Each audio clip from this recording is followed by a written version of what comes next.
Capítulo 9. A busca da felicidade pelos filósofos. Vamos começar com os estoicos. Em sua busca pelo bem verdadeiro, os homens comuns assumem que seu bem consiste em possuir dinheiro e outras formas de riqueza, ou, pelo menos, desfrutar de muitas diversões. Mas os filósofos têm demonstrado quão vazio e superficial tudo isso é, definindo essa condição da melhor forma que lhes era possível. Falando dos filósofos que, como deístas, creem em Deus sem Cristo. Estes creem que apenas Deus é digno de ser amado e admirado, mas eles mesmos desejam ser amados e admirados pelos homens e não percebem a sua própria corrupção. Se os seus corações estivessem cheios do desejo de amar e cultuar a Deus, encontrando deleite apenas nele, eles se sentiriam satisfeitos consigo mesmos. No entanto, se acharem isso repugnante, e se a sua única inclinação for a de obter a estima dos homens, se a ideia de perfeição que propagam for simplesmente para fazer os homens pensarem que a felicidade é encontrada no que propagam, então eu afirmo que essa forma de perfeição é assustadora. Porque, mesmo conhecendo a Deus, seu único desejo tem sido não que os homens amassem a Deus, mas em angariar a estima sobre si mesmos. Eles têm procurado ser o objeto da felicidade que os homens tanto buscam. O que os estoicos propõem é deveras difícil e fútil. Eles alegam que todos os que não alcançarem o mais alto grau da sabedoria são tão tolos e corruptos como os que permanecem em 2 polegadas de água. Estas grandes acrobacias mentais, nas quais a alma ocasionalmente se ilumina, não são coisas nas quais ela pode habitar. Ela somente permanece lá por um instante, não permanecendo para sempre no trono. Bela coisa é gritar a um homem que nem mesmo se conhece que deveria construir seu próprio caminho até Deus. Igualmente, é nobre dizer-se isso a um homem que não conhece a si mesmo. Estamos cheios de coisas que nos fazem esquecer de nós mesmos. Os nossos instintos nos fazem sentir que devemos buscar nossa felicidade em coisas externas. As nossas inclinações nos levam para fora, mesmo na ausência de qualquer estímulo calculado que as motive. Assim, os objetos externos são uma grande tentação para nós, seduzindo-nos mesmo quando não estamos pensando neles. Os filósofos estão desperdiçando seu tempo quando dizem, aspas, vão para dentro de si mesmos, pois lá vocês encontrarão o melhor da vida, fecha aspas. Por isso não acreditamos neles. Mas os que acreditam nos filósofos são os mais vazios e tolos de todos. Mesmo se Epíteto tivesse visto o caminho claramente, ele só poderia dizer aos homens, entre aspas, vocês estão no caminho errado. Ele mostra que há um outro caminho, mas não nos conduz até lá, pois o caminho verdadeiro é conhecer a vontade de Deus. Apenas Jesus Cristo nos leva a isso. Entre aspas, o caminho, a verdade. João 14:6. 3 formas de cobiça criaram 3 cenários, e tudo o que os filósofos têm feito é seguir um destes 3 tipos de cobiça. Cada qual, estoicos e epicuristas, apenas apresentam metade do quadro. O estoico diz, aspas, voltem para dentro de si mesmos, pois é lá que vocês encontrarão a paz.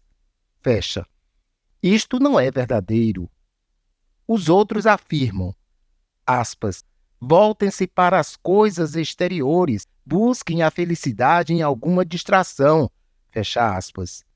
Isso também não é verdadeiro. Somos presas fáceis para as doenças. A felicidade não se encontra dentro ou fora de nós, mas está em Deus, seja dentro, seja fora de nós. Este conflito interno entre a razão e as paixões tem feito aqueles que desejam paz de mente dividirem-se em dois cenários. Uns desejam renunciar às paixões e se tornarem deuses, enquanto outros renunciam à razão, tornando-se feras brutas, como Debarrault, 1602-1673, um libertino infame. Porém, nenhum dos lados tem alcançado êxito e a razão sempre prevalece para renunciar à infâmia e à injustiça das paixões. Assim, ela perturba a paz dos que a ela se rendem, pois as paixões estão sempre vivas nos que desejam renunciar a elas. O homem não é anjo nem fera bruta, mas, infelizmente, todo que tenta agir como um anjo termina agindo como uma fera. O erro deles é deveras perigoso porque cada qual segue sua própria verdade. O equívoco que cometem não é o de apenas seguir a falsidade, mas de propagar em seguir uma outra verdade. Se o homem não foi criado por Deus, por que é feliz apenas nele? Se o homem foi criado por Deus, por que se opôs a ele? Os filósofos não prescrevem sentimentos com respeito às duas condições humanas. Eles têm inspirado o estímulo à grandeza, mas esta não é a condição do homem. Têm inspirado o estímulo à humilhação, mas igualmente esta não é a condição humana. A humildade deve ser incitada não naturalmente, mas por meio do arrependimento, não como um estado permanente, mas como uma etapa rumo à grandeza.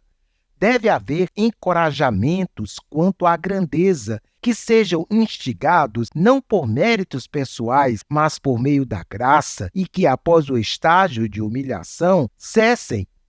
Nenhuma outra religião tem percebido que o homem é a mais exaltada das criaturas. Algumas, que reconhecem plenamente o quanto a grandeza humana é real, ainda mantêm visões pessimistas que são naturais ao homem devido à sua ingratidão e falta de coragem. Outras são dotadas de total consciência da real indignidade humana e, assim, tratam o sentido de sua grandeza como ridículo. Mas isso também é natural ao homem realizar. Mas alguns dizem, abre aspas, eleve seus olhos a Deus, olhe para Ele, a quem se assemelha, e que o criou para que possa prestar-lhe culto. Você pode ser como Ele. A sabedoria fará isso se você escolher segui-lo. Fecha aspas. Epíteto diz, abre aspas, elevem suas cabeças, homens livres. Fecha. Outros dizem ao homem, abre aspas, olhe para baixo, miserável verme, e veja os animais que são suas verdadeiras companhias. Fecha aspas. Que virá a ser o homem? Virá a ser semelhante a Deus ou como as feras do campo? Que temível separação há entre os dois? O que será de nós? Quem não compreende que o homem tem vagado errante, que caiu de seu lugar de direito e que está procurando o caminho de volta tão desesperadamente e que ainda assim não pode encontrá-lo? Quem lhe mostrará o caminho? Os maiores homens têm falhado em suas tentativas.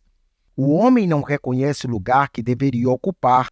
Obviamente, ele se extraviou.